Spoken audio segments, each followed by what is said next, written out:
ॐ अज्ञानतिमिरान्धस्य ज्ञानाञ्जनशलाकया चक्षुरुन्मीलितं येन तस्मै श्रीगुरवे नमः। श्रीचैतन्यमनोभीष्टं स्थापितं येन भूतले स्वयं रूपः कदा मह्यं ददाति स्वपदान्तिकम्। नमो विष्णुपदाय कृष्णप्रेष्ठाय भूतले श्रीमते भक्तिवेदान्तस्वामिनिति नामने। नमस्ते सरस्वती देवे गौरवाणी प्रचारिणे निर्विशेष शून्यवादी पाश्चात्यते सतारिणे। जय श्री कृष्ण चैतन्य प्रभु नित्यानंद श्री अद्वैत गदाधर श्रीवासादि गौर भक्त वृंद। हरे कृष्णा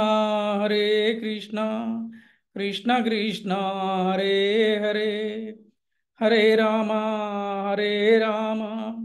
राम राम हरे हरे।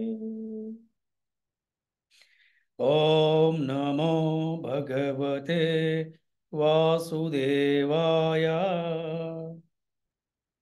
ओम नमो भगवते वासुदेवाय। ओम नमो भगवते वासुदेवाय। ओम नमो भगवते भगवते वासुदेवाय। वासुदेवाय। ओम नमो भगवते वासुदेवाय। ओम नमो भगवते वासुदेवाय। वासुदेवाय। హరే కృష్ణ. ఈరోజు క్లాస్కి వచ్చేసినటువంటి భక్తులందరికీ కూడా ఆత్మీయ ఆహ్వానం పలుకుతున్నాము. హరే కృష్ణ.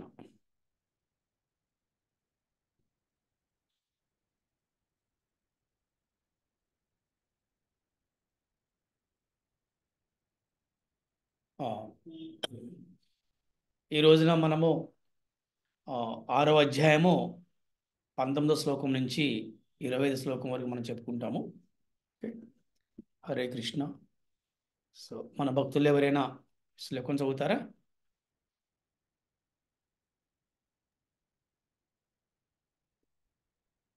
హరే हरे కృష్ణ कृष्ण గురూజీ. गुरुजी। पद्मजा गुरुजी। హరే కృష్ణ అమ్మ. यदा दीपो निवातस्ते निघ्नते सोपमा स्मृता योगिनो यत चित्तस्य युञ्जतो योगमात्मनः। हरे कृष्ण गुरुजी। గాలి వీచిన ప్రదేశంలో దీపము ఎలాగైతే నిశ్చలంగా ఉండునో యోగికి వశమునందున్న మనస్సు ఈశ్వర ధ్యానములో స్థిరముగా ఉండును. 6:19. పద్మజ భాష్యం చదువుతారమ్మా? హరే కృష్ణ గురూజీ। హరే కృష్ణ. భాష్యము. ఎల్లప్పుడూ తనకు ఆరాధనీయుడైనట్టి భగవానుని పట్ల స్థిరమైన కలతనొందని ధ్యానముతో ఆధ్యాత్మిక స్థితి యందు నిమగ్నుడైయుండు నిజమైన కృష్ణ చైతన్యవంతుడు గాలి లేని చోటు నుండి దీపము వలె స్థిరమై ఉండును. హరే కృష్ణ గురూజీ। ఆ,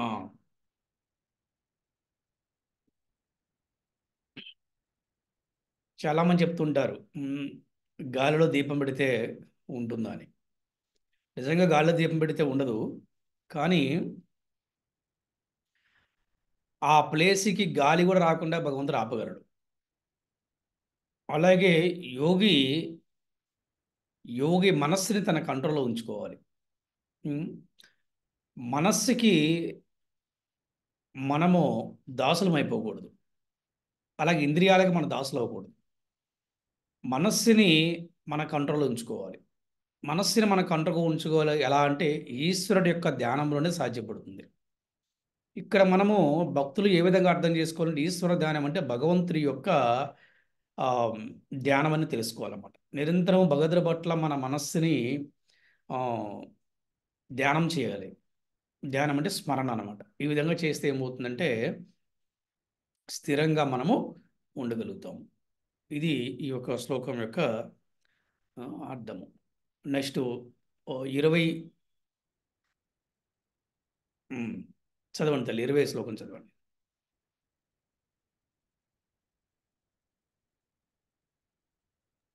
హరే కృష్ణ గురుజీ.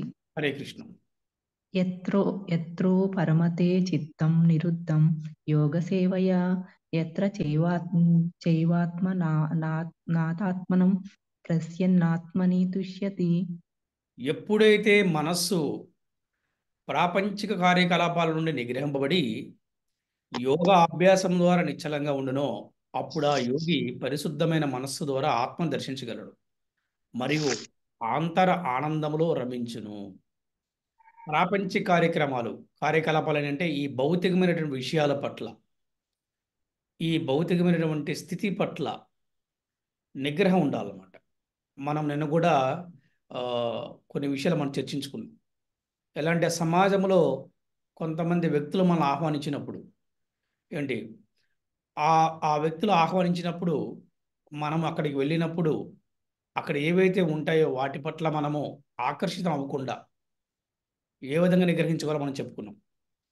అంటే ఈ మనస్సు ఎలా ఉంటుందంటే మన మనస్సే మనకి శత్రువు, మన మనస్సే మనకి మిత్రువు. ఎప్పుడు మన మనస్సు మిత్రుడు ఎప్పుడు మన మనస్సు మిత్రత్వం ఉంటుందంటే మనం ఎప్పుడైతే భగవంతుడి పైన ధ్యానం చేస్తామో, ఎప్పుడైతే నిరంతరం భగవంతుని స్మరిస్తామో అప్పుడు మన మనసు మనకు మిత్రుడు అవుతుంది. అలా కాకుండా కేవలం ప్రాపంచ కార్యక్రమాలు ఎప్పుడు కూడా ఈ మెటీరియల్ దాని గురించి ఆలోచిస్తాం అనుకోండి, మనసు శత్రువు అవుతుంది అనమాట. అది అందుకనే మనకి ఆ మనస్సు మిత్రువు అవ్వాలి కానీ శత్రువు కాకూడదు. శత్రువు అయితే మనకి చాలా ప్రమాదం ఉంటుంది అనమాట. అలాగే యోగా అభ్యాసం ద్వారా నిశ్చలంగా ఉండును. యోగాభ్యాసం అంటే ఏంటంటే మనము ఈ కలియుగంలో నిజమైన యోగాభ్యాసం అంటే నిరంతరము భగవన్నామ జపం చేయటం నిజమైన యోగాభ్యాసం. నిరంతరము భగవన్నామ జపం చేయటం, భగవంతునికి పూజ చేయటం, భగవంతుడి నైవేద్యాన్ని అర్పించటం, భగవంతుడి నైవేద్యాన్ని అర్పించిన దాన్ని ప్రసాదంగా స్వీకరించడం, ఇదంతా కూడా మనకి అభ్యాసం కింద వస్తుందన్నమాట. దీన్ని మనం డివోషనల్ ప్రాక్టీస్ అంటాం. అప్పుడు ఆ యోగి పరిశుద్ధమైన మనస్సు ద్వారా ఆత్మను దర్శించగలుగుతాడు. ముందు ఏ వ్యక్తి అయినా సరే ఆధ్యాత్మిక జీవితంలో ఉన్నతమైన స్థాయికి వెళ్ళాలి అంటే అతను తన గురించి తెలుసుకోవాలి. హూయామై, నేను ఎవరని తెలుసుకోవాలి. అంటే అతను తెలుసుకోవాలి, నేను శరీరాన్ని కాదు ఆత్మని తెలుసుకోవాలి. ఎవరైతే పరమాత్మను దర్శించాలనుకుంటారో వాళ్ళు ముందు వారి యొక్క ఆత్మ దర్శించాలి. ఆత్మను దర్శించకుండా పరమాత్మను దర్శించడం అనేది కొద్ది కష్టంతో కూడుకున్న పని అనమాట. ఆత్మను దర్శించాలి. ఆత్మని దర్శించడం అంటే ఏంటి అంటే నేనెవరిని, నా ఒక్క గుర్తింపు ఏంటి, what is my real identity and where is my real home and who is my father అండి. ఈ విధంగా ఎన్నో సందేహాలు రావాలి. ఎప్పుడు భక్తి చేస్తున్నప్పుడు, యోగాభ్యాసం చేస్తున్నప్పుడు, ఇటువంటి డివోషనల్ ప్రాక్టీస్ చేస్తున్నప్పుడు ఎవరికైతే ఇటువంటి ఆలోచనలు వస్తాయో ఏంటి వారు ఎలా ఉంటారంటే అంతర ఆనందంలో ఉంటారంట. దీని ఏమంటే మనం ఇంటర్నల్ హ్యాపీనెస్, దీన్ని మనం ఆత్మతృప్తి అంటాం, ఆత్మ సంతృప్తి అంటాం అనమాట. అందరూ అంటారు కదా ఆత్మతృప్తి అండి, ఆత్మ సంతృప్తి అండి. ఆత్మతృప్తి ఆత్మ సంతృప్తి కావాలంటే కేవలం డివోషనల్ ప్రాక్టీస్ ద్వారా సాధ్యపడుతుంది. అంటే ఏంటి, ఈ భౌతికమైన విషయాల పట్ల, వస్తువుల పట్ల, వ్యక్తుల పట్ల మనము చాలా జాగ్రత్తగా ఉంటూ ఈ ఒక్క కృష్ణ చైతన్యాన్ని స్వీకరించి మనము నిశ్చలంగా ఎప్పుడైతే ఉంటామో మనస్సు అంటే పవిత్రంగా ఉండి పరిశుద్ధంగా ఉండి ఆత్మ దర్శించగలుగుతాం. మనసు ఎప్పుడు గందరగోళంగా ఉందనుకోండి, మనసు స్థిరంగా లేదనుకోండి, మనం ఏ విధంగా ఆత్మ దర్శించగలుగుతాం? అది అందుకని ఈ విధంగా ఎవరైతే ఉంటారో వారికి అంతర ఆనందంలో రమించడం, దీనికి మన ఇంటర్నల్ హ్యాపీనెస్. అందుకని బాహ్యంగా మనం ఎప్పుడు కూడా చూడకూడదు. ఒక వ్యక్తి ఎంతో స్వచ్ఛంగా నవ్వుతున్నాడు అంటే అతని మొహంలో అంత కళ ఉంది అంటే కారణం ఏంటి అంటే అతని లోపల ఏంటి ఎంతో ఆనందంగా ఉన్నాడు. ఎందుకు ఆనందంగా ఉన్నాడంటే ఆ వ్యక్తి నిరంతరం భగవంతుడు సేవ చేసే వ్యక్తి అలాగే ఉంటాడు. ఈ విషయాన్ని మనం చక్కగా గమనించాలి. హరే కృష్ణ. నెక్స్ట్ శ్లోకం చదవడం.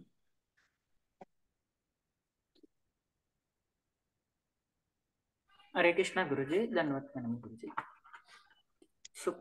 सुखमात्यानिक्तं యత్తాత్ బుద్ధిగ్రాహ్యమతీంద్రియం వేత్తి యత్ర న చైవాయం స్థితిశ్చలతి తత్వతః. సమాధి అనబడే ఆ పరమానంద యోగ స్థితిలో వ్యక్తి అత్యున్నత అపరిమిత దివ్య ఆనంద అనుభూతిని పొందుతాడు. ఇక్కడ సమాధి అంటే ఏంటి తెలుసుకోవాలి. చాలామంది సమాధి అంటే ఇక ఏమీ లేదు, శూన్యం చెప్పి అనుకుంటారు. ఇక్కడ మనము సమాధి అంటే ఏంటంటే ఇంతకుముందు శ్లోకంలో చెప్పుకున్నట్లుగా ఈ భౌతికమైనటువంటి ప్రాపంచిక విషయాల పట్ల మనకి డిటాచ్మెంట్ అంటే భగవంతుడి పట్ల అటాచ్మెంట్, ఇది తెలుసుకోవాలి. అంటే ఈ భౌతికమైన విషయాల పట్ల వస్తువుల పట్ల మనందరికీ కూడా ఎటువంటి ఆసక్తి లేకుండా కేవలం భగవంతుడి పట్లే మనకి ఆసక్తి ఉండాలి. సంబంధం ఎవరి పట్ల ఉంటే భగవంతుడి పట్ల దృఢమైన సంబంధం గట్టిగా ఉండాలన్నమాట. There is a strong relation, a strong bonding with Krishna. ఇది మనం తెలుసుకోవాలి. దీన్ని మనం సమాధి అంటాం. సమాధి అంటే శూన్యం కాదు, సమాధి అంటే ఏది లేదని కాదు, ఇది తెలుసుకోవాలి. చాలామంది సమాధి అనుకుంటే మేము ఏమీ చేయట్లేదండి, కూర్చొని ధ్యానం చేసుకుంటున్నాం అంటే కాదు. ఆ ధ్యానంలో కూడా మనసుని ఎవరి పట్ల కేంద్రీకరించాలి? భగవంతుడి పట్ల కేంద్రీకరించాలి. అందుకని ఈ సమాధి అనేది కూడా భగవంతుడి పట్ల మనస్సు ఏకాగ్రత చేయడానికి మనకు ఉపయోగపడుతుంది. యోగాభ్యాసం యొక్క ఉద్దేశం అదే, యోగా యొక్క ఉద్దేశం అదే, ధ్యానం యొక్క ఉద్దేశం అదే, మెడిటేషన్ యొక్క ఉద్దేశం అదే. ఉద్దేశం ఏంటంటే మన మనస్సుని భగవంతుడి పట్ల మనము ధ్యానం చేయాలి. అంటే మన మనస్సుని భగవంతుడి పట్ల స్థిరంగా ఉంచగలిగేది ధ్యానం. ఉంచడం కోసం మనం ధ్యానం చేయాలన్నమాట. అంతేగాని భగవంతుని పక్కన పెట్టేసేసి నేనేదో ఒక చుక్కనో, ఒక బ్రహ్మజ్యోతినో, ఒక వెలుగునో నేను ధ్యానం చేస్తానంటే దానివల్ల ఫలితం అనేది శూన్యంగా ఉంటుంది అనమాట. అంటే బలవంతంగా ఎవరు కూడా ఇంద్రియాలను నిగ్రహించలేరు, ఏ వ్యక్తి కూడా. ముఖ్యంగా కలియుగంలో చాలా కష్టంతో కూడుకున్న పని. అందుకని మనము ప్రాక్టీస్ అంటే డివోషనల్ సర్వీస్, అంటే డివోషనల్ ప్రాక్టీస్ ద్వారా మనం అంటే భక్తి యొక్క సేవ ద్వారా మనం ఇంద్రియాలను మనం నిగ్రహించుకోవచ్చు.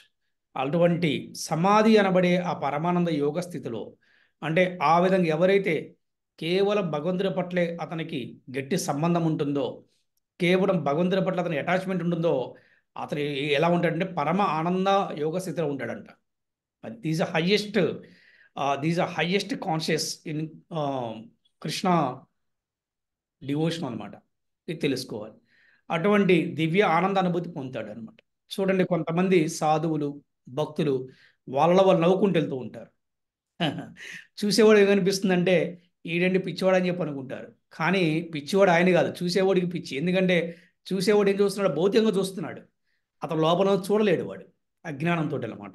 సో అతను ఎందుకు నవ్వుతున్నాడంటే లోపల హృదయంలో ఉన్నటువంటి భగవంతుడితో అతనికి సంబంధం గట్టిగా ఉంది కాబట్టి అతను భగవంతుని తోటి మాట్లాడుతున్నాడు అనమాట. భగవంతుని లీల గుర్తించుకుంటున్నాడు. అందుకని అతను ఆనందంగా నవ్వుకుంటూ వెళ్తున్నాడు అనమాట. పక్కన ఎవరు లేకపోయినా అతను నవ్వుకుంటున్నాడు, అతను మాట్లాడుకుంటూ ఉంటాడు అనమాట. దీన్నే మనం ఏంటంటే పరమ ఆనంద యోగ స్థితి అంటారనమాట. అటువంటి వాడు పరమ సత్యం నుండి ఎన్నటికీ కూడా విచిత్రుడు కానే కాడు. అంటే పరమ సత్యం అంటే భగవంతుడు అనమాట. ఈ సత్యం నుంచి ఎప్పటి కూడా దూరం కాడు అనేది ఈ శ్లోకం ద్వారా మనకి తెలుస్తుంది. హరే కృష్ణ. నెక్స్ట్ శ్లోకం చదవండి. హరే కృష్ణ గురుజీ. ధన్వత్పరం గురుజీ. అనుకున్నాను. యం లబ్ధ్వా చాపరం లాభం మన్యతే నాదికం తతః యస్మిన్ స్థితో న దుఃఖేన గురునాపి విచాల్యతే. ఆ స్థితిని పొందిన తర్వాత వ్యక్తి మరింక ఏది అంతకంటే గొప్పది కాదని భావిస్తాడు. ఈ విధంగా స్థితమై ఉండి వ్యక్తి ఎంతటి గొప్ప విపత్తులైనా ఏమాత్రం చెల్లించడు. చూసారా? అంటే ఆ పరమ ఆనంద స్థితిని పొందినవాడు ఎలా ఉంటాడంటే దీనికన్నా ఏది గొప్పదిగా భావిస్తాడు. అరే నా కృష్ణుడి కన్నా గొప్పవాడు ఎవడు కాదు. ఇది విశ్వాసం, ఇది అహంకారం కాదు. ఇది విశ్వాసం, భగవంతుడి పట్ల విశ్వాసం. ఇది అహంకారం కాదు, ఇది అహం కాదు, ప్రౌడ్నెస్ కాదు. అర్థమైందా? సో అనే భావన ఉంటాడు. అలాగే నిజంగా అటువంటి పరమానందం పొందినవాడు, నిరంతరం భగవంతుని ధ్యానించేవాడు, నిరంతరం తన మనస్సుని భగవంతుడి పట్ల స్థిరంగా ఉంచినవాడు ఎలా ఉంటాడంటే ఎటువంటి విపత్తులైనా సరే ఏమాత్రం చెల్లించడు. ఫర్ ఎగ్జాంపుల్ చూడండి, కరోనా వైరస్ వచ్చింది. కరోనా వైరస్లో మన భక్తులు ప్రపంచం అంతా ఉన్నారు, చైనాలో కూడా ఉన్నారు. వారందరూ కూడా సంకీర్తన చేస్తూ కృష్ణుడికి చక్కగా పూజ చేసుకుంటూ జపం చేసుకుంటూ జీవనాన్ని సాగించారు. మనం కూడా అలాగే చేసాం. అర్థమైందా? సో అంటే ఏంటంటే ఎటువంటి విపత్తులైనా సరే ఏమాత్రం చెల్లించడు. ఎందుకంటే ఎవరైతే ఆ స్థితిని పొందుతాడు, అంటే నేను కేవలం శరీరాన్ని కాదు, నేను ఆత్మని అని తెలుసుకున్నవాడు, ఎవరైతే తన మనస్సుని భగవంతుడి పట్ల స్థిరంగా ఉంచినవాడు, ఏ వ్యక్తి అయితే తన తన మనస్సుని భగవంతుడి పట్ల స్థిరంగా ఉంచినవాడు, తను ఆత్మ దర్శనం చేసినవాడు, ఏ వ్యక్తి అయితే భగవంతుడి సంబంధం గట్టిగా పెట్టుకున్నవాడు ఎలా ఉంటాడంటే పరమ ఆనందంతో ఉంటాడు అనమాట. అది ఆ పరమ ఆనందంతో వాడు ఏముంటాడు, ఎట్టి పరిస్థితుల్లో కూడా చెల్లించడు అనమాట.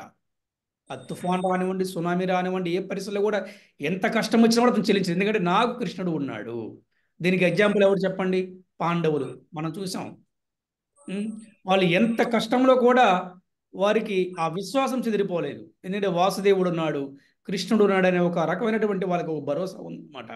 అది అలా కుంతిదేవి, అలాగే ద్రౌపది మనం చూసామంటే వాళ్ళు ఎంత చక్కగా ఉన్నారు చూడండి. ఎటువంటి విపత్తులు, ఎంత కష్టాన్ని పొందారు చూడండి వాళ్ళు. కానీ ఎంత కష్టంలో కూడా వారి యొక్క విశ్వాసం చెక్కు చెదరలేదనమాట. అదే శాస్త్రం చెప్తుంది మనకి. గురువు పట్ల, భగవంతుడి పట్ల ఏ వ్యక్తి అయితే విశ్వాసంతో ఉంటాడో ఆ వ్యక్తి ఎట్టి పరిస్థితుల్లో కూడా అతను ఎటువంటి కష్టం వచ్చినా కూడా అతనికి చాలా సులువుగా తిరిగిపోతుంది అనమాట. ఏమాత్రం చెల్లించడు అనమాట. అది హరే కృష్ణ.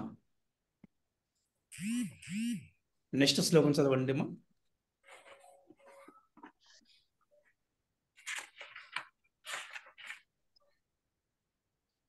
ఇంకెవరైనా చదవచ్చు నెక్స్ట్ శ్లోకము?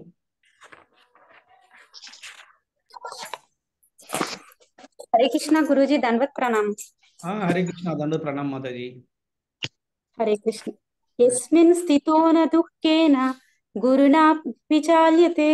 ఒక్క నిమిషం మాతాజీ, మనం చెప్పుకోవాల్సింది 22 23 అమ్మా శ్లోకం?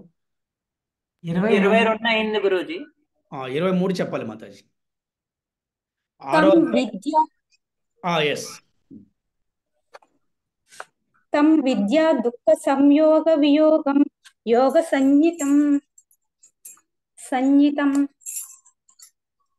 గురూజీ ఒక్క నిమిషం, ఈ బుక్ లో అంతవరకే ఉంది గురూజీ. ఓకే, పర్వాలేదమ్మా, మీరు చదవండి, ఏం పర్వాలేదు. ఎందుకు ఇక్కడ చూడండి, మీకు చక్కగా స్క్రీన్ మీద దీని చూడండి, మీద చూడండి మాతాజీ. స్క్రీన్ మీద చూడండి, ఏం పర్లేదు. స నిశ్చయేన యోక్తవ్యో యోగో నిర్విన్న చేతసా. హరి బోల్. మేము ఫస్ట్ టైం శ్లోకం చదివితే చాలా చక్కగా చదివారు, తప్పులు లేకుండా. వెరీ గుడ్, ధన్యవాదాలు. అలా చాలా చక్కగా చదివారు. దుఃఖము నుండి విముక్తి పొందిన స్థితిని యోగమని అందరూ. ఈ యోగమును దృఢ సంకల్పంతో ఎలాంటి నిరాశావాదము అపనమ్మకము లేకుండా అభ్యాసం చేయవలను. చూసారా, దుఃఖము నుండి విముక్తి పొందిన స్థితిని యోగం అంటారు. యోగం అంటే ఏంటి? భగవంతుడికి మనకి ఆ సంబంధాన్ని ఏదైతే మనము పెట్టుకొని చేసే ప్రయత్నం, దాన్ని యోగం అంటాం. ఒకరు పూజ ద్వారా, ఒకరు ధ్యానము ద్వారా, ఒకరు తపస్సు ద్వారా, ఒకరు సంకీర్తన ద్వారా, ఒకరు భగవంతుని నైవేద్యం పెడతం ద్వారా, ఏంటి మన ఈ విధంగా ప్రతి ఒక్కరు కూడా భగవంతుని చేరుకునే ప్రయత్నాన్ని మనం యోగం అంటాం అనమాట. ఆ ప్రాసెస్ ఏదైతే ఉందో దాన్ని మనం యోగం అంటాం. నిజమే కదా, దుఃఖం నుండి విముక్తి పొందిన స్థితిని యోగం అంటారు. యోగం అంటే ఏంటి? యోగం అంటేనే భగవంతుడి దగ్గర ఉండటమే యోగం అనమాట. దుఃఖాలను విముక్తి పొందిన స్థితిని యోగం అంటారు. ఈ యోగమును దృఢ సంకల్పముతో ఎలాంటి నిరాశావాదము అపనమ్మకం లేకుండా అభ్యాసం చేయాలి. విశ్వాసం ఉండాలి. చూడండి, భగవద్గీత క్లాస్కి వెళ్తే ఏమవుతుంది, ఏమొస్తుంది అనుకున్న వాడికి ఏం ఉపయోగం ఉండదు. కానీ ఆ క్లాసుకు వచ్చి ఆ భగవంతుడి పట్ల, గురువు పట్ల, భక్తుల పట్ల విశ్వాసం ఉన్నవాడు ఎలా ఉంటాడంటే బ్రహ్మాండం ఉంటారు. మనం ఏదైనా ఒక అభ్యాసం చేయాలంటే, ఒక ప్రాక్టీస్ చేయాలంటే తప్పకుండా నిరాశావాదం ఉండకూడదు, అపనమ్మకం ఉండకూడదు. అది అటువంటి వాడు ఎలా ఉంటుంటే ఎటువంటి దుఃఖం నుంచి విముక్తి పొందుతాడు. అందులో ఎటువంటి సందేహం కూడా లేదనమాట. దుఃఖం నుండి విముక్తి పొందిన స్థితిని యోగం అంటారు.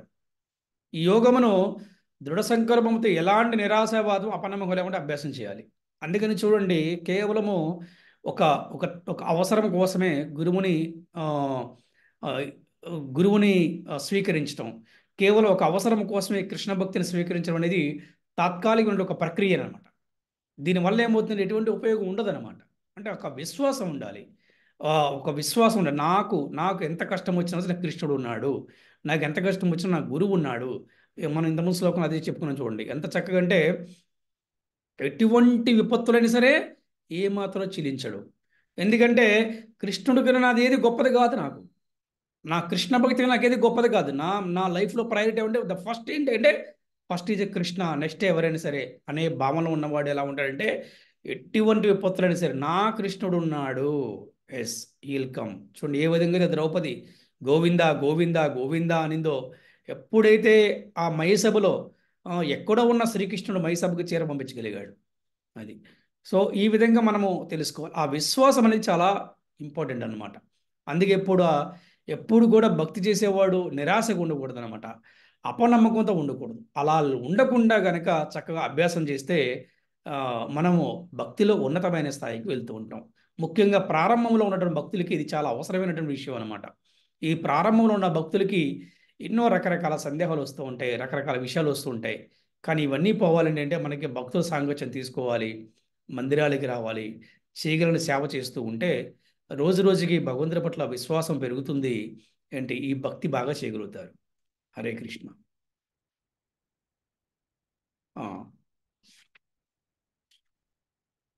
నెక్స్ట్ ఎవరు చదువుతారమ్మా? 24th and 25 కలిపి ఉన్నాయి.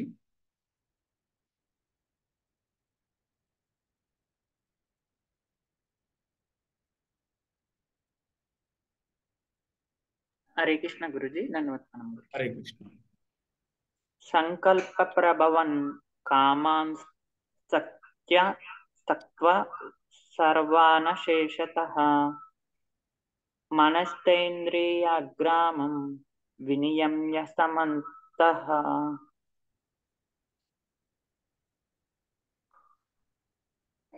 కంటిన్యూ చేయాలి.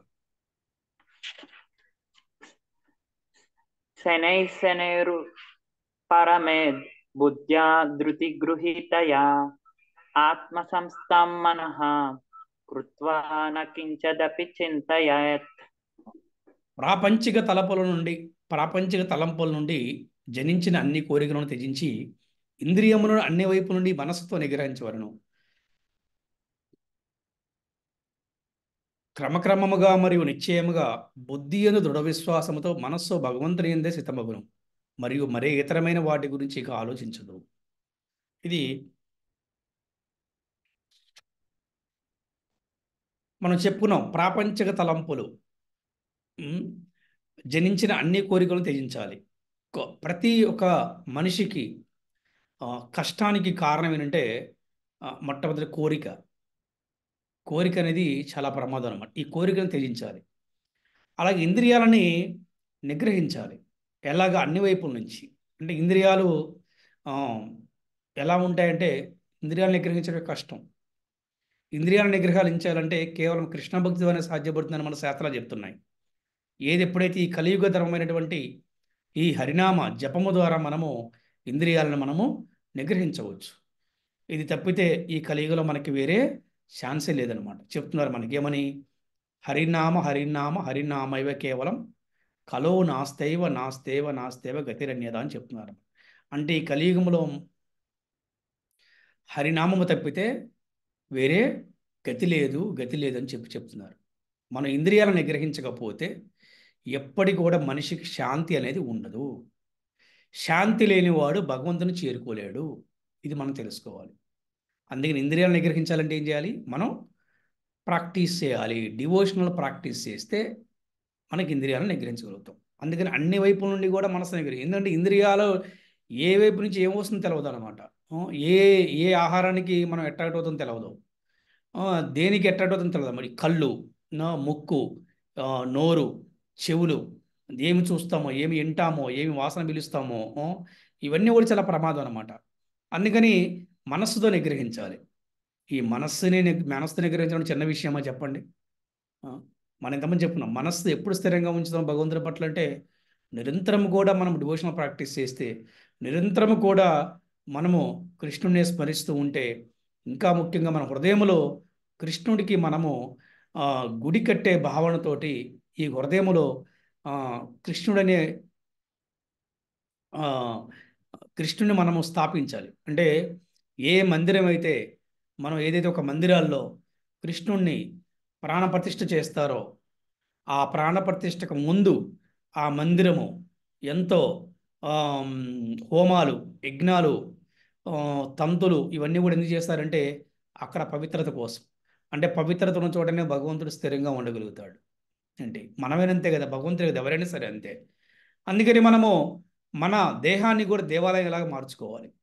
మరి మన దేహాన్ని కూడా దేవాలయంగా మార్చుకోవాలంటే ఎట్లా అంటే మన దేహం కూడా శుద్ధి పడాలి, మన దేహం కూడా పవిత్రంగా ఉండాలి. ఎవరి హృదయం అయితే పవిత్రంగా ఉంటుందో, ఎవరి హృదయంలో ప్రేమ, కరుణ, దయ ఉంటుందో సర్వజీవుల పట్ల వారి హృదయంలో భగవంతుడు స్థిరంగా ఉంటాడని మనకు శాస్త్రాలు చెప్తున్నాయి. ఏ వ్యక్తి అయితే నిరంతరం హరినామం జపిస్తూ ఉంటాడో, ఏ వ్యక్తి అయితే గోవులకి, గోవిందుడికి, భక్తులకి సేవ చేస్తూ ఉంటాడో వారి హృదయంలో భగవంతుడు స్థిరంగా ఉంటాడు. ఎవరి హృదయంలో అయితే భగవంతుడు స్థిరంగా ఉన్నాడో తప్పకుండా వారి మనసు కూడా స్థిరంగా ఉంటుంది. అలాగే వారి ఇంద్రియాలను కూడా నిగ్రహించగలుగుతారు. అది ఇది మనం చేయాలి. తెలివిగలవాడు ఏం చేయాలంటే కృష్ణుణ్ణి నేను దూరం చేసుకోకూడదు. ఉం? తండ్రి దూరం అయితే పిల్లలకి ఎంత బాధ కలుస్తుందో తెలుసుకోవాలి. అలాగే భక్తులకి భగవంతుడి దూరం అయితే ఎంత కష్టంగా ఉంటుందో ఒకసారి ఎక్స్పీరియన్స్ అయితే తెలుస్తుంది అనమాట. అందుకనే ఎవరి హృదయం నుంచి భగవంతుడు వెళ్ళిపోతాడు అంటే ఎవరికైతే అహం ఉంటుందో, ఎవరికైతే అహంకారం ఉంటుందో, ఎవరైతే అపరాధాలు చేస్తారో, ముఖ్యంగా ఎవరైతే జీవహింస చేస్తారో వారి హృదయంలో భగవంతుడు అక్కడ స్థిరంగా ఉండడు అనమాట. ఇది మనం తెలుసుకోవాలి. అందుకని ఎప్పుడైతే మన హృదయాల్లో భగవంతుడు ఉంటాడో మన మనస్సుని మనం స్థిరంగా ఉంచగలుగుతాం. ఎప్పుడైతే మన మనస్సు స్థిరంగా ఉందో అప్పుడు మన ఇంద్రియాలను నిగ్రహించగలుగుతాం మనం. అది దాని తర్వాత ఏమవుతుంది, బుద్ధి అందు దృఢ విశ్వాసంతో మనము స్థితమవుతాము. బుద్ధి యోగం కావాలి. మనం చెప్పుకునేంత కూడా తేషాం సతత యుక్తానాం భజదాం ప్రీతిపూర్వకం దదామి బుద్ధి యోగం తం ఏన మాం ఉపయాంతితే. అంటే ఎవరైతే ప్రేమగా నాకు సేవ చేయదరో వారి తగిన బుద్ధి యోగాన్ని నేను వస్తుందని చెప్పి శ్రీకృష్ణ భగవానుడు మనకి భగవద్గీత 10వ అధ్యాయం 10వ శ్లోకంలో చెప్తున్నారు. అది ఈ విధంగా బుద్ధి యోగం కూడా మనకి చాలా అవసరం. ఈ బుద్ధి అనే దృఢ విశ్వాసముతో మనస్సు భగవంతుని అందే సిద్ధమవుతుంది అనమాట. ఎప్పుడైతే ఆ విధంగా ఉంటారో ఏ ఇతరమైన వాటి గురించి ఇక ఆలోచించదు.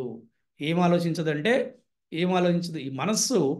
ఇక ఎప్పుడు దేని గురించి కూడా ఆలోచించదు. నిరంతరం మనసు ఏం ఆలోచిస్తుందంటే కృష్ణ సంబంధమైన కర్మలు చేయాలనిపిస్తుంది. అంటే ఫర్ ఎగ్జాంపుల్ ఒక వ్యక్తి షాపింగ్ చేసే అలవాటు ఉంది. ఇప్పుడు ఏం చేస్తారంటే కృష్ణుడి కోసం షాపింగ్కి వెళ్తాడు. అదేనా? అలాగే ఒక వ్యక్తికి డిఫరెంట్ ఐటమ్స్ చేసుకుని తినాలని ఉంది. ఇప్పుడు ఏం చేస్తారంటే అతను కృష్ణుడి కోసము ఈ డిఫరెంట్ ఐటమ్స్ కూడా, అంటే ఒక కుకింగ్ హాబీ ఉంటుంది, బాగా వంట చేసే అలవాటు ఉంటుంది అనమాట. అప్పుడు ఏం చేస్తాడు, ఇప్పుడు ఆ వ్యక్తి కృష్ణుడి కోసం వంట చేసి దాన్ని నైవేద్యం పెట్టుకొని అతను దాన్ని స్వీకరిస్తాడు. ఇంకొక వ్యక్తికి చాలా అందంగా అలంకారమైనటువంటి ఒక అలవాటు ఉంటుంది అనమాట. అప్పుడు ఏం చేస్తారంటే కృష్ణుడిని అందంగా తయారు చేసేటువంటి ఒక కోరిక వస్తుంది వారికి. ఏంటి, ఒక వ్యక్తికి బాగా నగలు వేసుకోవడం చాలా ఇష్టం అనమాట. అప్పుడు ఏం చేస్తారంటే ఆ వ్యక్తి కృష్ణుడి కోసం నగలని పెట్టి అలంకరణ చేసే ప్రయత్నం చేస్తూ ఉంటాడు అనమాట. ఒక వ్యక్తికి బాగా కూడా ఏంటంటే ఈ ఫ్యాషన్ డిజైనింగ్ చాలా ఇష్టం అనుకోండి, ఆ వ్యక్తి కృష్ణుడి కోసం డిఫరెంట్ డ్రెస్సెస్ కుట్టడం ప్రయత్నం చేస్తుంటాడు. ఒక వ్యక్తికి నాట్యం చేయడం చాలా ఇష్టం, అంటే డ్యాన్స్ చేయడం చాలా ఇష్టం. అప్పుడు ఆ వ్యక్తి ఏంటంటే కృష్ణుడి కోసం నాట్యం చేస్తాడు. అదే ఒక వ్యక్తి పాటలు పాడడం చాలా ఇష్టం, కానీ ఇప్పుడు ఏం చేస్తాడంటే అతను కృష్ణుడి కోసం పాటలు పాడతాడు. అదేవిధంగా అలాగే ఒక వ్యక్తికి అందరు నవ్వించడం చాలా ఇష్టం, మిమిక్రీ చేస్తూ. ఇప్పుడు అతను కృష్ణ సంబంధమైనటువంటి జోకులు వేస్తూ అందరు నవ్విస్తూ ఉంటాడు అనమాట డివోటీస్లో. అంటే ఈ విధంగా మనము ఇంకా వేటి గురించి ఆలోచించదన్న తన మనసు ఏం ఆలోచిస్తుంది నిరంతరం కూడా కృష్ణ సంబంధమైన కర్మల గురించే ఆలోచిస్తుంది మనసు. ప్రతి ఒక్కరు కూడా ఈ స్థాయికి వచ్చినప్పుడే వారు పరమ ఆనందంతో ఉంటారని మనకి ఈ అధ్యాయంలో మనం తెలుసుకోవచ్చు.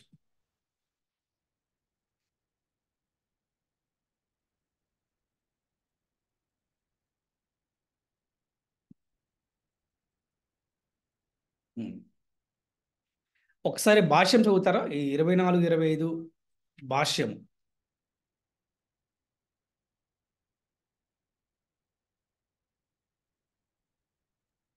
హరే కృష్ణ గురూజీ. హరే కృష్ణ. భాష్యం. యోగాభ్యాసకుడు స్థిర నిశ్చయము కలిగి శ్రీల ప్రభుపాద భాష్యంకి జై, శ్రీల గురుదేవ్కి జై.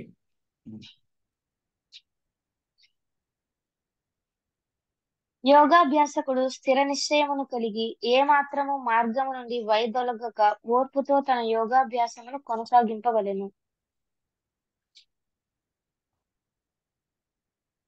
అంత్యమున విజయము ప్రాప్తించునను విశ్వాసమును కలిగి ఉండి గొప్ప పట్టుదలతో ఆ మార్గమును అనుసరించవలెను.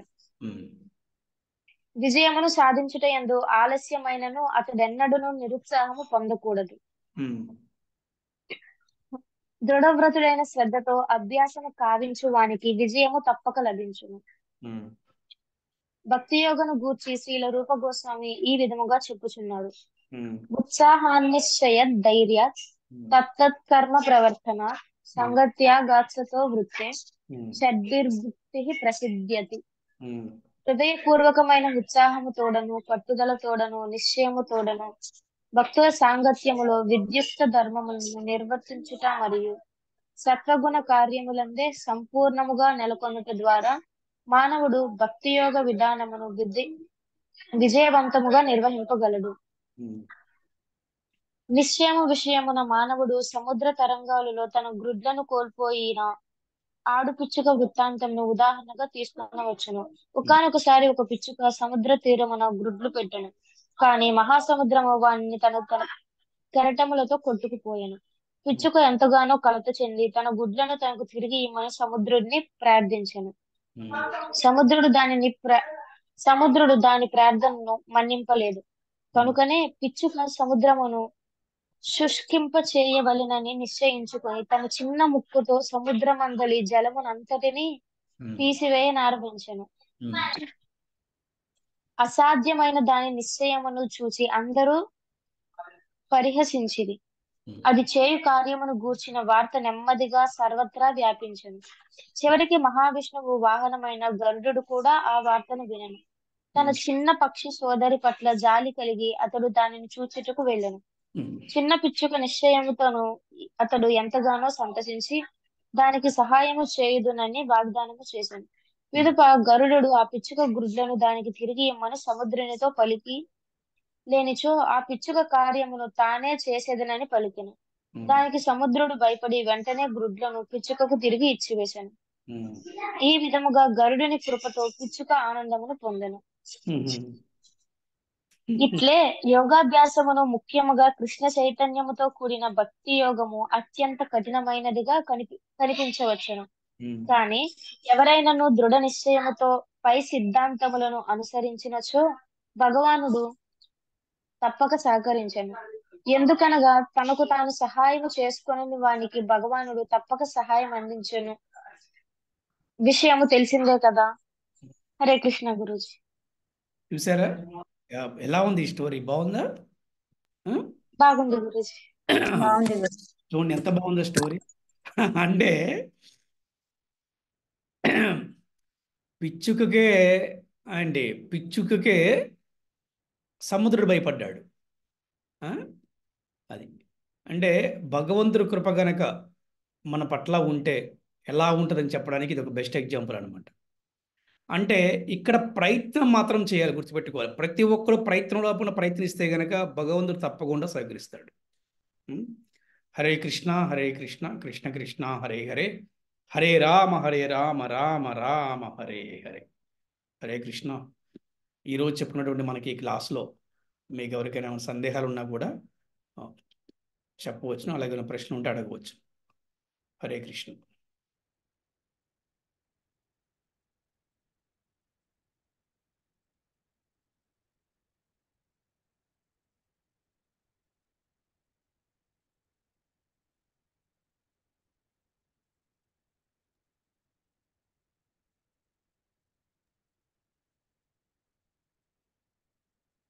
హరే కృష్ణ.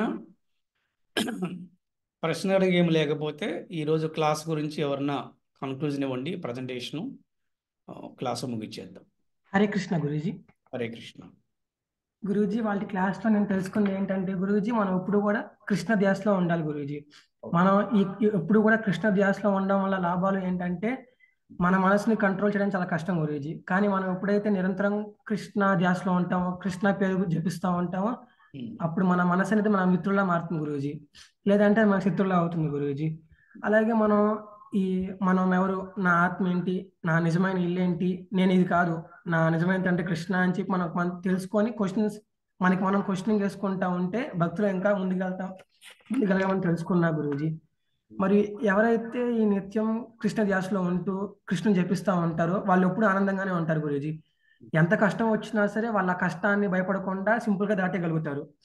సో విముక్తి గురూజీ. ఇంకా విముక్తి అంటే ఇదేంటంటే దుఃఖాలేం లేకుండా ఉండడం, ఉన్నా సరే వాటి వల్ల ఎఫెక్ట్ అవ్వకుండా ఉండడం విముక్తి అని తెలుసుకున్నా Guruji. Hare Krishna Guruji. Okay, very good. Hare Krishna. Okay, ఇంకెవరైనా ఈరోజు క్లాస్లో ఏం తెలుసుకున్నారు? ఇంకెవరైనా? హరే కృష్ణ గురుజీ, ధన్వత్ ప్రణామం. ఓకే, గురుజీ, ఇవాళ యోగాభ్యాసం మెయిన్ ఉద్దేశం ఏంటనేది తెలుసుకున్నాము. మన మనసుని భగవంతుని పట్ల స్థిరంగా ఉంచటానికి మనం ధ్యానం చేయాలి. అది మనం ఎలా చేస్తాము అంటే డివోషనల్ ప్రాక్టీస్ ద్వారా మాత్రమే అది సాధ్యమవుతుంది. ఇదే యోగాభ్యాసం యొక్క ముఖ్య ఉద్దేశం. మనం ఎవరైతే మనసుని భగవంతుని పట్ల స్థిరంగా ఉంచుకుంటామో ఎప్పుడు కూడా పరమానందంలో ఉంటారు. అది ఎలాంటి పరిస్థితి అయినా సరే వారు చలించరు. ఎంతటి కష్టమైనా సరే కృష్ణ కృష్ణ కృష్ణ విశ్వాసంతో ఉంటారు. నీవే సర్వం, నీవే అన్ని అని. నెక్స్ట్ దుఃఖముల నుండి కూడా విముక్తి పొందుతారు. ఈ స్థితినే మనం యోగం అని కూడా అంటారు. Very good. కృష్ణ భక్తి కన్నా నాకు ఏది గొప్పది కాదు. భక్తి చేస్తారు, ఎప్పుడు అపనమ్మకంతో ఉండడు, నిరాశపడడు. ఇది ఎలా అంటే ప్రతిసారి మనం మందిరానికి వెళ్ళటం, మందిరంలో సేవ చేయటం, ఇలా దీని ద్వారా మనం ఆ దుఃఖముల నుండి, మన యొక్క నిరాశ స్థితి నుండి దూరంగా ఉంటాం. ఫైనల్ గా మనం ఎప్పుడు మనస్సుని కృష్ణ సంబంధమైన ఆలోచనలోని ఉంచుకోవాలి. ఇంద్రియ నిగ్రహాన్ని లేనిదే మనం భగవంతుణ్ణి చేరుకోలేం. ఈ కలియుగంలో హరినామం తప్ప మనకి వేరే గతి లేదు. నిరంతరము హరినామ స్మరణే మనకు. హరే కృష్ణ గురుజీ. హరే కృష్ణ. హరి బోల్. హరి బోల్.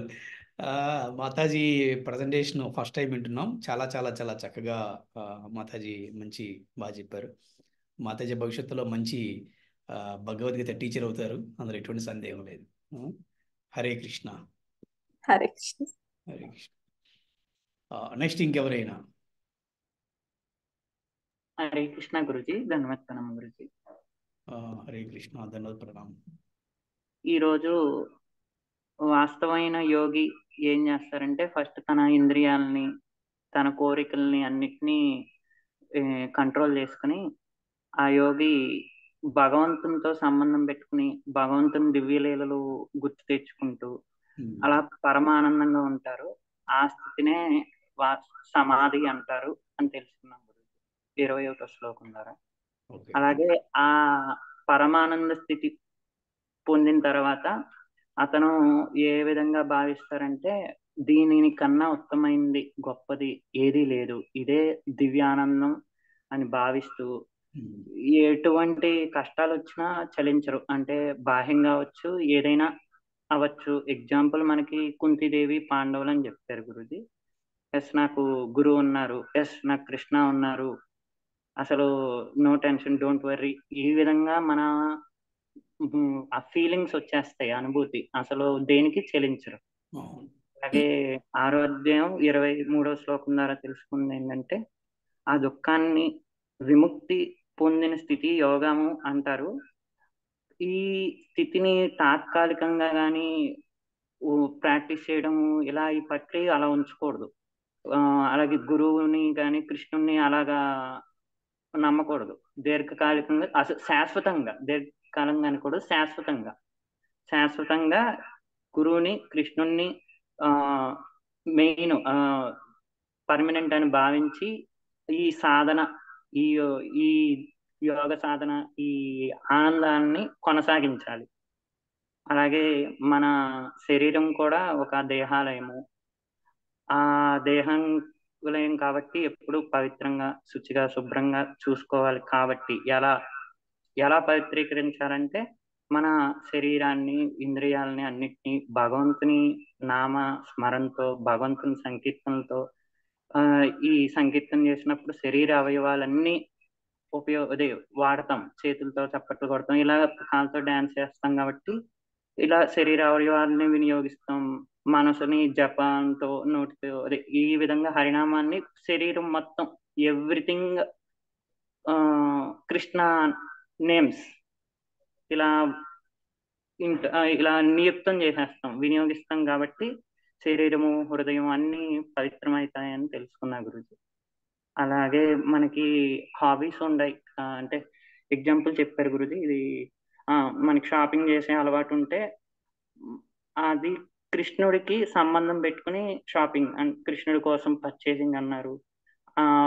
బ్యూటీ బాగా ఫేస్ మేకప్, శరీరం అందంగా ఉంచుకోవాలని కోరుకుంటే వాళ్ళని కృష్ణుడి కోసం కృష్ణుడిని అందంగా చేయటం, కృష్ణుడి విగ్రహాలకి పర్చేసింగ్ చేయటం, కృష్ణుడు అక్కడ విగ్రహం కోసం చేస్తే మన హృదయంలో ఉన్న కృష్ణుడు కూడా అలాగే ఆనందంగా అందంగా ఉంటారని ఆ ఎక్స్పీరియన్స్ పొందుతూ అలా పర్చేసింగ్ చేస్తారు. ఏది చేసినా కృష్ణుడి కోసం, నా కోసం కాదు, నా హృదయంలో ఉన్న కృష్ణుడికి.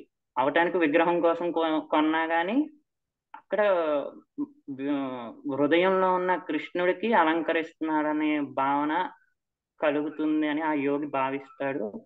ఇదే నిజమైన ఆనందం. ఈ ధ్యాన యోగం ద్వారా, భగవద్గీత 6th చాప్టర్ ద్వారా ధ్యాన యోగం ద్వారా ముక్తి మోక్షం పొందాలనుకుంటే ఈ విధంగా భక్తి చేస్తాడు అని తెలుసుకున్నా గురూజీ, ఏ యోగైనా. అలాగే ఏం చేసినా ఈ ఫైనల్ గా ఈ చాప్టర్ ద్వారా తెలుసుకుంది ఏంటంటే శరీర అవయవాల్ని నిదానంగా కృష్ణుడి వైపు మరల్చి నిజమైన యోగి అవుతాడని తెలుసుకున్నా గురూజీ. హరే కృష్ణ, హరి బోల్.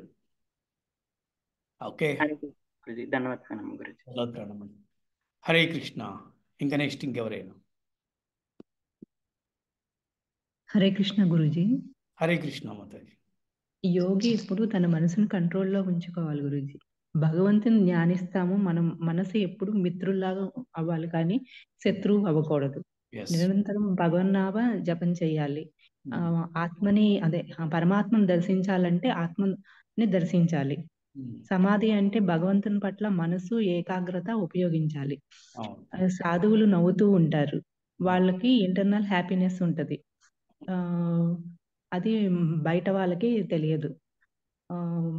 అది భగవన్నామ స్మరణ చేసే వాళ్ళకే తెలుస్తుంది.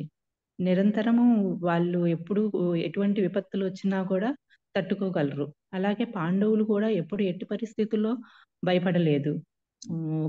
ద్రౌపది గాని ధర్మరాజు, అర్జునుడు ఎవరు కూడా భయపడలేదు. భగవంతుని పట్ల, గురువు పట్ల, భక్తుల పట్ల దుఃఖం నుంచి ముక్తిని పొందుతారు. దుఃఖం నుంచి అయినా ముక్తిని పొందగలుగుతారు. విశ్వాసం ఉండాలి. First is Krishna. ఎప్పుడూ కూడా అపనమ్మకంతో ఉండకూడదు. కష్టానికి కారణం ఇంద్రియాలు, కోరిక. కష్టానికి కారణం కోరిక. ఇంద్రియాలను నిగ్రహించాలంటే హరినామ సంకీర్తనం చేయటం వల్ల నిరంతరం కృష్ణుని మన మనసులో గుడి కట్టాలి. గుడి కట్టి దేవాలయంలాగా మార్చుకోవాలి. ఏ వ్యక్తి అయినా గోవులకు, గోవిందునికి, గురువుకు సేవ చేయాలి. ఎప్పుడు కూడా గర్వంతో ఉండకూడదు. ఎప్పుడు జీవహింస చేయకూడదు. అప్పుడు భగవంతుడు మన దగ్గర ఉంటాడు. హరే కృష్ణ గురుజీ. Very good. హరే కృష్ణ, చాలా బాగా చెప్పారు మాతాజీ. హరే కృష్ణ. ఓకే, నెక్స్ట్ సుమేత ఏమైనా చెప్తారు ఈరోజు క్లాస్ గురించి?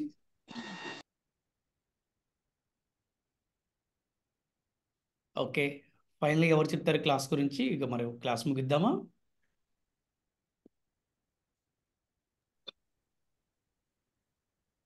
హరే కృష్ణ గురూజీ. పద్మజ గురూజీ.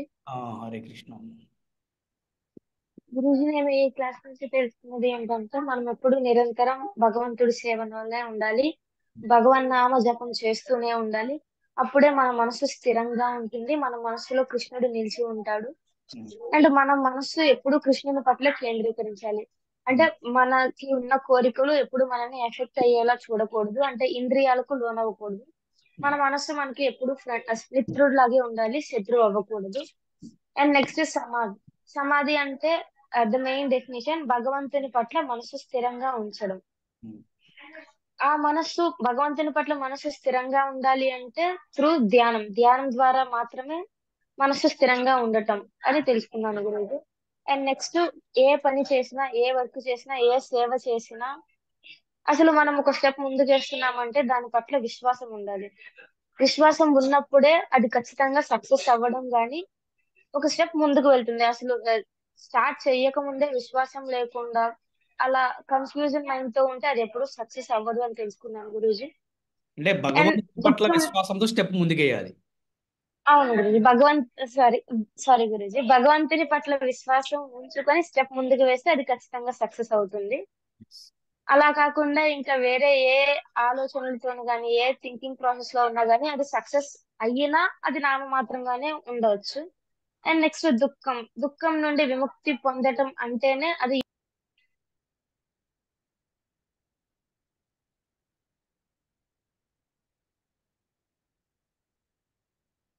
ఓకే, మ్యూట్లోకి వెళ్ళిపోయారు పద్మజ. ఓకే, సో మనందరం కూడా 3 సార్లు హరే కృష్ణ మహామంత్రం చెప్పి ఈరోజు క్లాస్ మనందరం కూడా ముగిద్దాము. ఓకే, హరే కృష్ణ హరే కృష్ణ హరే కృష్ణ కృష్ణ కృష్ణ హరే హరే హరే హరే రామ హరే హరే రామ రామ హరే రామ రామ రామ హరే హరే. హరే హరే కృష్ణ హరే హరే కృష్ణ కృష్ణ హరే కృష్ణ కృష్ణ హరే కృష్ణ హరే హరే హరే. హరే రామ హరే హరే రామ హరే రామ రామ రామ హరే హరే. హరే కృష్ణ హరే హరే కృష్ణ కృష్ణ హరే కృష్ణ కృష్ణ కృష్ణ హరే హరే హరే కృష్ణ హరే హరే హరే. రామ హరే హరే రామ రామ రామ హరే రామ. రామ రామ రామ హరే హరే. శ్రీల ప్రభుపాదికి జై, జై దేవికి జై, జై అనంత కోటి వైష్ణవ భక్త బృందకి జై, జై ఓ మాతా की జై, జై శ్రీ శ్రీ శ్రీ శ్రీ జగన్నాథ బలదేవ సుభద్రామయి की జై, జై और निताय की जय, జై लक्ष्मण की जय, జై विघ्न विनाशन नरसिम्हा स्वामी भगवान की जय. జై. हरि हरि बोल, हरे कृष्ण. హరి హరి బోల్.